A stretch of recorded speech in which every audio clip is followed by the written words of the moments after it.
Bonjour mes poissons rouges, est-ce que ça va? Non, parce que justement c'est un animal qui a déjà joué un rôle dans un bisoutage. En l'occurrence, des étudiants devaient se passer un poisson rouge de bouche en bouche, en s'embrassant. Et je précise que le poisson, il était vivant, hein. Et le pauvre animal a d'ailleurs été avalé par le dernier étudiant à le prendre en bouche.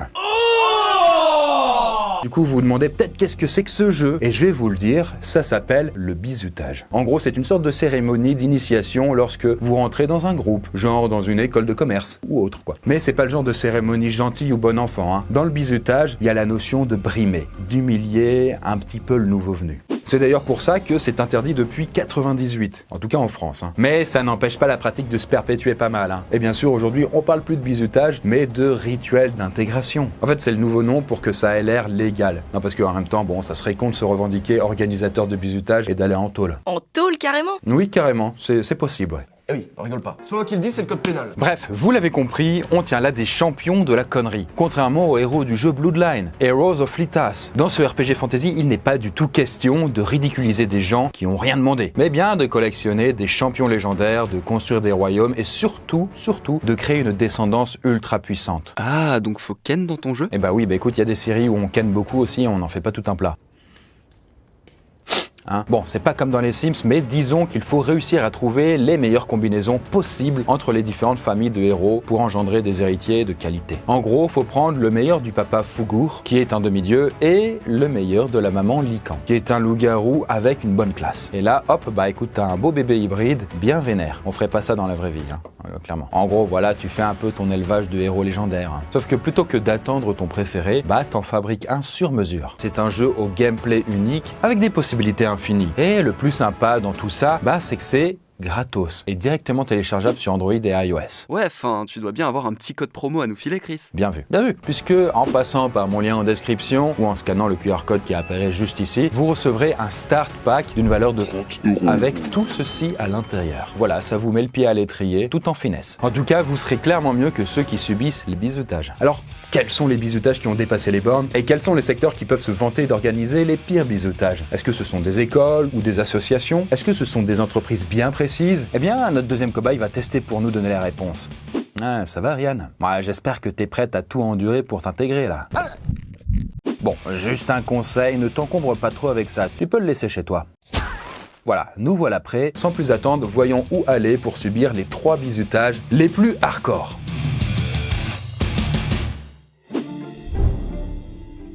Bon, le premier endroit évident, celui que tout le monde associe au bizutage, c'est les études supérieures. Et plus précisément, les grandes écoles de commerce et d'ingénieurs. Après, attention, je dis pas qu'il n'y a pas d'intégration hardcore dans les facs, parce qu'il y a notamment les facs de médecine qui ont la réputation d'aller très très loin dans les bizutages. Ok, et il se passe comment ces bizutages? Bah, il y a souvent une soirée ou carrément un week-end d'intégration qui est organisé par des étudiants plus anciens. Et ce, dans le but unique de bolosser les nouveaux venus. De leur apprendre la vraie vie, vous savez, celle après le bac. Vous avez eu des bisutages, vous? Ouais. Non, pas du tout, jamais. Mao, qu'est-ce que t'as eu, toi? J'étais en prépa littéraire et on passait toute la journée déguisés avec des toges, tels des philosophes de la Grèce antique. Et on avait plein de petits défis à relever, par exemple aller dans un sex shop et demander le plus gros dildo pour des trucs. Ok. Bon, c'était mignon, ça va. À la fin de la journée, on était recouverts de farine et ensuite il fallait qu'on aille prêter serment en latin en posant la main sur une chouette. Ah, marrant, ok. Ouais, c'est marrant. Bon. En général, ça commence soft. Ouais, parce que les étudiants se connaissent pas encore. Ils font un petit peu leur timide, quoi. Et c'est pour ça que l'alcool est l'ingrédient indispensable de toute intégration qui part en couille. En gros, ils trinquent pour briser la glace. Et là, Ariane a choisi de se la mettre avec de la vodka, apparemment. Enfin, a-t-elle vraiment choisi? Parce que si je dis ça, c'est parce que les bisus sont souvent obligés de boire des quantités folles par leurs aînés. Et il y a quelques années, des open bars étaient encore tolérés. C'est-à-dire donc des bars avec alcool à volonté. Donc là, bon, je vous raconte pas le nombre de comas éthyliques et de morts rien qu'à cause de ça. D'ailleurs, le premier exemple qui me vient en tête, parmi tant d'autres, c'est celui d'un gamin de 19 ans. Un certain Simon Guermont-Pré. En fait, on l'avait fait boire en soirée d'intégration et ensuite, il a été laissé sans surveillance. Et du coup, il était tellement sec qu'il est allé se balader, tenez-vous bien, sur une autoroute. Et apparemment, il avait fait tomber son téléphone et il est descendu le chercher. Mais un camion lancé à pleine vitesse a malheureusement interrompu ses recherches avant qu'elles aboutissent. Bah, c'est triste, mais des excès d'alcool, il y en a aussi dans les soirées sans bizutage. Certes, c'est clair que la vraie particularité des soirées d'intégration, c'est tout ce qui se passe après la phase d'alcoolisation. En fait, c'est là que commencent les rituels eux-mêmes. Préparez-vous pour... La traversée de l'enfer. Moi, les bizutages, je suis passé à travers puisque je suis entré directement en licence de psycho. Par contre, en allant en Belgique, j'avais vu un petit bizutage. C'était des étudiants qui étaient en pharma. Dans la soirée, tous les étudiants buvaient jusqu'à se faire vomir. Et justement, ils allaient ensuite vomir dans un chapeau que le bisu devait se mettre sur la tête. J'ai participé à ça, voilà, il a eu mon vomi sur la tête, quoi. Non, c'est vrai, mais c'était il y a longtemps, il y a 8 ans. Ouais. C'est une idée de fou, ne faites pas ça chez vous, ne faites pas ça. Et dans les cas les plus soft, les bisus seront par exemple invités à mimer des actes sexuels ou à se baigner dans une fontaine publique où ils seront attachés les uns aux autres, typiquement. Avec toujours l'idée de la soumission et de l'obéissance aux élèves plus anciens. Il y a par exemple certaines facs portugaises où l'autorité est représentée par une grande cuillère en bois. C'est le symbole de notre autorité au niveau du code du bizutage. Celui qui la porte s'appelle la cuillère. Il donne des ordres au bisu rien qu'avec la cuillère. Se lever, se baisser... Et effectivement, ça marche. Et les bisus doivent reproduire scrupuleusement tous les mouvements de la cuillère, comme des automates. Et si on n'a pas envie de se soumettre ? Malheureusement, en fait, il y a des étudiants qui sont marginalisés s'ils ne se plient pas au rituel d'intégration. En fait, c'est une sorte de chantage, qui est d'ailleurs particulièrement fort dans l'école d'ingénieurs française des arts et métiers. Là-bas, en fait, on parle pas de bizutage, mais d'usinage. Et si on s'y plie pas, eh bien, on n'est pas considéré comme faisant partie du réseau des gars des arts. En fait, c'est le nom qu'ils donnent aux vrais gars de l'école des arts. Et quand on n'est pas un gars des arts, on reste un petit peu un pestiféré, vous voyez. On passe le reste de sa vie professionnelle en dehors du réseau pro de l'école. Ah ouais, ça va loin. Tout ça pour un rituel qui sert à rien. Comme ça a l'air un peu ridicule, faut clairement se l'avouer, mais en même temps, à bien y réfléchir, les écoles et plus généralement les entreprises, ce sont des lieux très hiérarchisés. Et en général, on rentre plutôt par le bas. Ce sont rarement les derniers arrivés qui dirigent.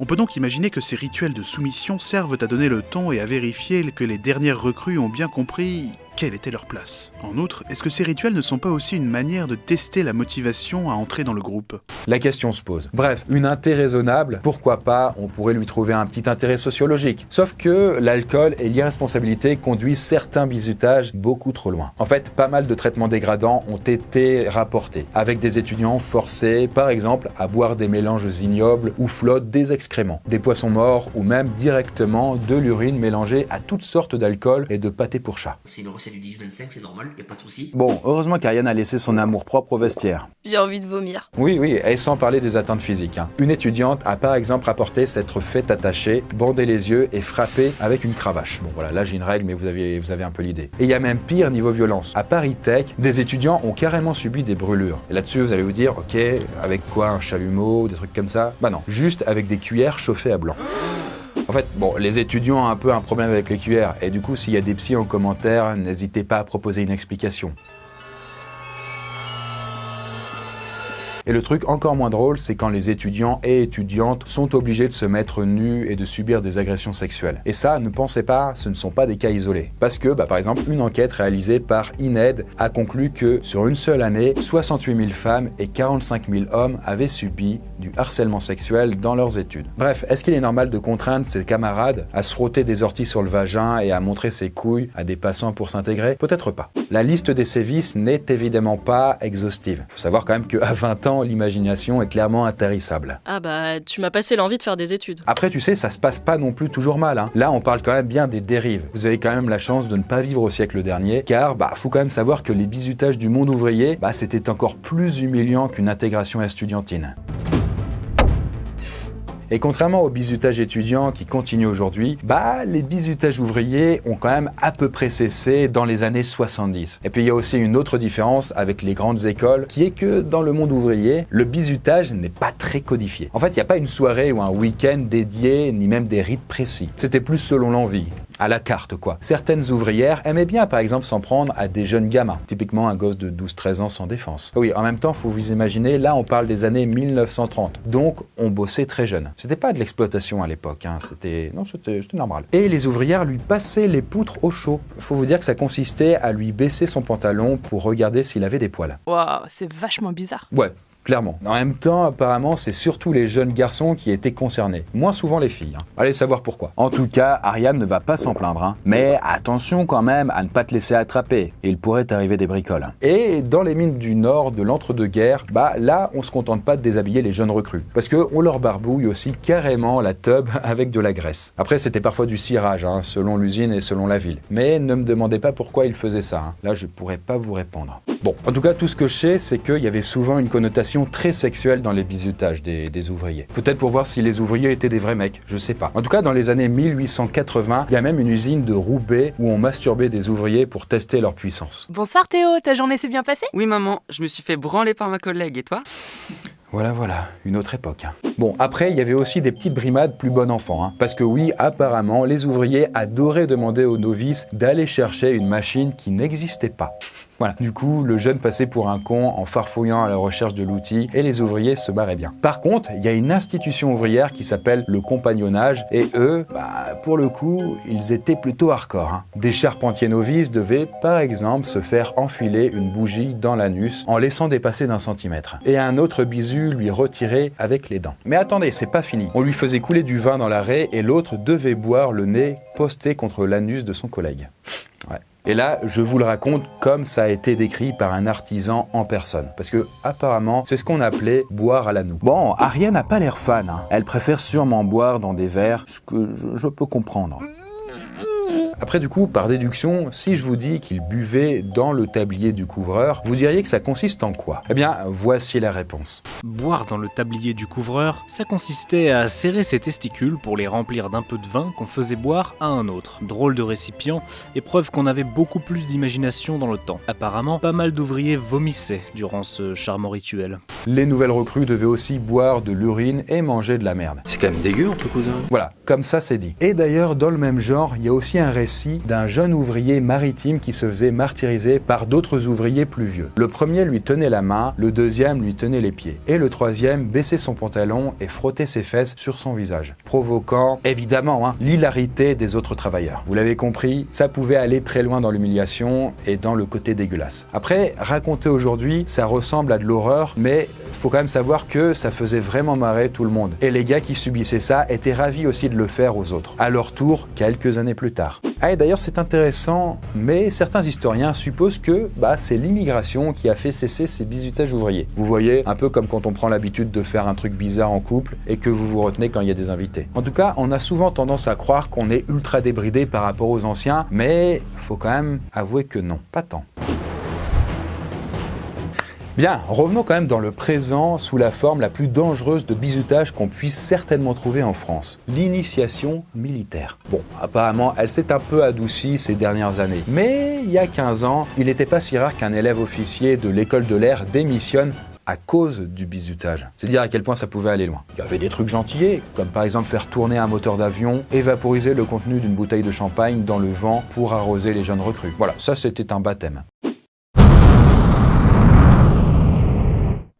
D'ailleurs, je le dis d'emblée, il peut y avoir plein de choses difficiles dans la formation d'un militaire, mais ce n'est pas forcément du bizutage. En fait, faire une veillée, une longue marche, obéir à des ordres très stricts, ou même subir une mise en scène de kidnapping ou d'interrogatoire, là, c'est pas juste pour le plaisir d'humilier, on va dire. C'est pour vraiment aguerrir les recrues. Et oui, parce qu'en même temps, il faut bien tester et éprouver les qualités d'un futur militaire. C'est quelqu'un qui va être amené à combattre et qui doit avoir une certaine solidité, tant physique que mentale. Mais l'aguerrissement ne justifie peut-être pas tout non plus. En 2019, typiquement, un militaire a été bizuté vraiment brutalement. Et ça s'est passé en Corse. Il a été kidnappé, mis dans un pick-up et finalement attaché à une cible dans un champ de tir. Jusque-là, ça va. Ça s'est pas arrêté là. Il avait aussi les yeux bandés, ce qui peut être, vous imaginez bien, plutôt angoissant. Et son seul sens exploitable, en fait, l'audition, lui a rapidement permis de comprendre que des avions de chasse fonçaient sur lui. Vous voyez le truc un peu badant. Tu dois toujours te demander si les pilotes en haut savent que t'es là et que tu vas pas être pris pour cible, par malchance. Et comble du stress, dans ce cas-là, le militaire entend qu'un des avions est en train de tirer. Parce que, du coup, les mirages, donc les avions qui tournent au-dessus de lui, lâchent des obus pour lui faire peur. Et vraiment, le sang se glace en fait. Bah du coup, ça a marché quoi. Oui, c'est sûr. Bref, en tout cas, c'était extrêmement dangereux car la moindre erreur aurait pu tourner au drame. Surtout que le bisu était posté dans une zone où il estimait qu'il pourrait se prendre un ricochet. La scène a duré 20 minutes et heureusement, il y a eu plus de peur que de mal. Tant pour lui que pour notre Ariane.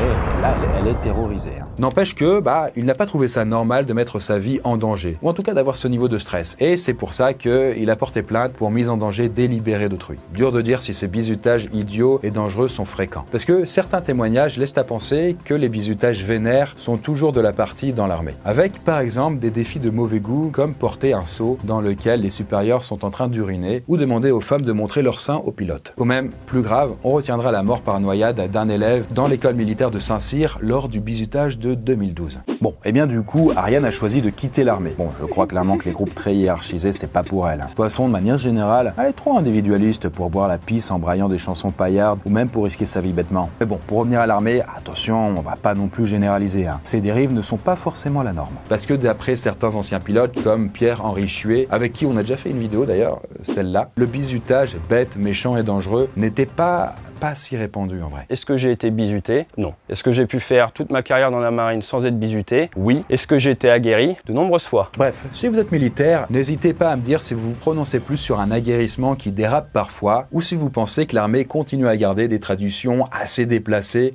encore aujourd'hui. Et bien voilà, en tout cas pour ces 3 types de bizutage. Si vous-même vous avez été confronté au phénomène, n'hésitez pas à en parler en commentaire si c'est pas trop dur évidemment. Quoi qu'il en soit, le bizutage, comme on l'a dit, c'est quelque chose d'assez marginal quand même, je pense aujourd'hui, et ça peut concerner surtout les professions ou peut-être les études où justement il y a des enjeux assez élevés, bizarrement. Est-ce que peut-être il y a un lien entre le stress qu'on peut ressentir durant les études et le bizutage qui pourrait servir en même temps comme sorte de soupape en fait pour pouvoir décompresser? Ça je sais pas. N'hésitez pas en tout cas à en débattre en commentaire et nous on se retrouve dans une prochaine vidéo. A plus. Bon, merci d'avoir vu la vidéo, ça fait très plaisir. Et bon, plutôt que bisuter des gens, vous pouvez télécharger Bloodline, Heroes of Litas et jouer à l'apprenti sorcier en combinant des héros légendaires. Voilà, si ça vous dit, passez par mon lien en description, vous aurez des bonus. Et sur ce, nous on se dit à la prochaine vidéo.